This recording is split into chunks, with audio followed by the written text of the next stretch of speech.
Normal delivery বা স্বাভাবিক উপায়ে সন্তান প্রসবে উদ্বুদ্ধ করতে শনিবারের মধ্যে সব ক্লিনিকে আলাদা লেবার রুম নিশ্চিত করতে হবে, অন্যথায় কঠিন ব্যবস্থা নেওয়া হবে এমন হুঁশিয়ারি দিয়েছেন স্বাস্থ্যমন্ত্রী সরদার মোহাম্মদ সাখাওয়াত হোসেন।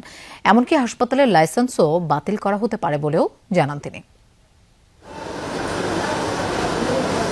মাতৃত্বের সবচেয়ে গুরুত্বপূর্ণ মুহূর্ত সন্তান জন্মদান, কিন্তু পর্যাপ্ত প্রসব সেবা ও প্রয়োজনীয় অবকাঠামোর অভাবে এখনও ঝুঁকিতে থাকেন অনেক মা ও নবজাতক। দেশে বর্তমানে প্রতি ১০০টি প্রসবের মধ্যে প্রায় ৫২টি সিজারিয়ান। শহর ও বেসরকারি হাসপাতালে এর হার আরও বেশি। এবার স্বাস্থ্য মন্ত্রণালয়ের লক্ষ্য প্রয়োজন ছাড়া সিজার কমিয়ে নর্মাল ডেলিভারিকে উৎসাহিত করা। ম্যাক্সিমাম সিজার করে ফেলে। সিজারিয়ানের কি প্রবলেমটা এবার আমি নিজের চেয়ে হারে হারে টের পাচ্ছি বিভিন্ন ডাক্তারদের সাথে আলাপ করে। শনিবারের মধ্যে সব ক্লিনিকে আলাদা লেবার রুম চালুর নির্দেশ দিয়েছেন স্বাস্থ্যমন্ত্রী।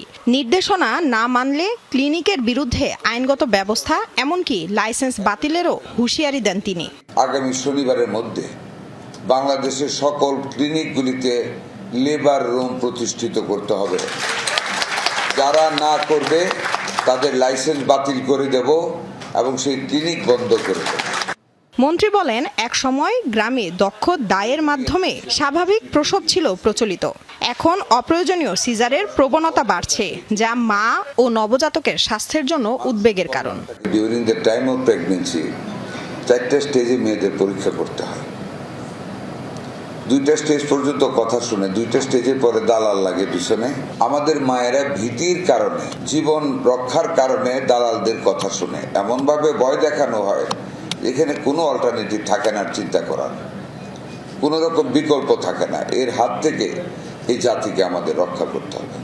প্রসব নিয়ে অযৌক্তিক ভয় দেখিয়ে অপ্রয়োজনীয় সিজার করানোর অভিযোগও তুলে ধরেন স্বাস্থ্যমন্ত্রী। এ ধরনের অনিয়ম বন্ধে কঠোর নজরদারির কথাও জানান তিনি।